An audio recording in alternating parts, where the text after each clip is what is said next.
I'm going to show you how to make an easy caramel sauce in our Deluxe cooking blender. You just put all the ingredients in, select sauce, and hit go. It does it all for you.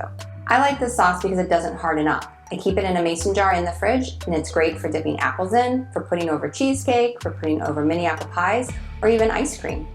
There's only 5 ingredients, you just want to add them all in this order. 1 cup brown sugar, half a cup heavy whipping cream, 4 tablespoons of butter. I just cut it into squares.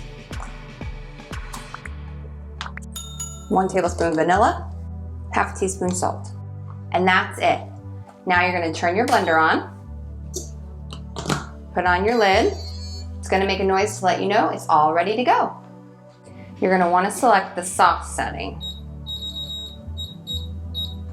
And then you just click the button and it starts.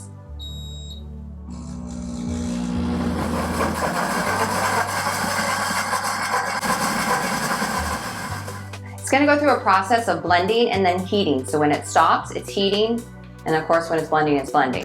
About halfway through the cycle, it's going to beep, and on the screen it's going to say add. There's nothing to add. All you're going to do is hit the button to keep it going again.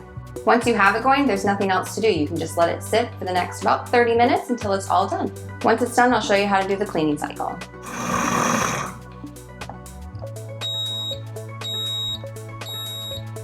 Our caramel sauce is all done. It's letting me know by saying end. One thing I do want to say is once something's done, try and get it out as quick as you can. Even if you make a soup, try to pour it into another bowl. Since it is a cooking blender, the heating element is still hot, so you run the risk of burning or scorching whatever it is you cooked. So now I'm going to turn it off, take off our lid. Do not touch the glass, it's hot. I like to keep mine in just glass mason jars.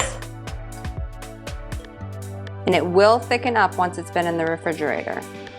Not hard, but just thicker consistency, not soupy like this. I set this on the counter to cool off before I put the lid on. And then I keep it in the fridge. And now I'm gonna show you how to clean the blender. There's a 3-cup line. We're gonna fill up with water to that 3-cup line. If you use hot water, the heating process for the washing will go quicker, but you can also use cold. Don't go over too much, otherwise you will have a mess. And then you're going to add 2 drops of dish soap. Do not use the Dawn Power Spray Wash. That makes a big mess. You just want to use a regular dish soap, whether it's just a regular Dawn or this is just Method dish soap. You just want 2 drops. Turn on, put on your lid, and now you're going to select Heated Wash. And you press start. Right now it's heating the water up and then it's going to start blending. I want to say it's about 1.5 minutes. So you just let it go until it's all done and then you're going to pour the water out. If you still have any residue left over, you can do the wash cycle again. And the only part I find I have to wash by hand is the lid. I just wash it and I set it on the side to dry. Once the blender is done, I do hand dry it just so it doesn't sit and stay wet.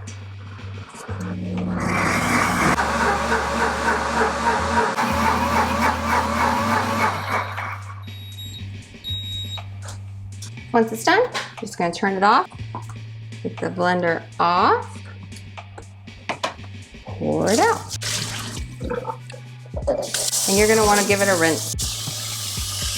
The only part of the blender you do not want to get wet is down here. This is where all your cooking stuff is, so you want to keep that dry. And I just hand dry it out. Say I had just made peanut butter. Sometimes peanut butter takes 2 cycles to get it completely clean, but it's really easy. Just dump it out, add another 3 cups in your soap, and turn it back on. Nice and clean. And there you have your caramel sauce. Nice and easy in the Deluxe cooking blender and a quick cleanup with the heated wash cycle. I like to leave it on the counter till I can actually touch it in the jar, and then I'll put the lid on it and put it in the refrigerator and use it for later. All right guys, I'll talk to you next time. Bye.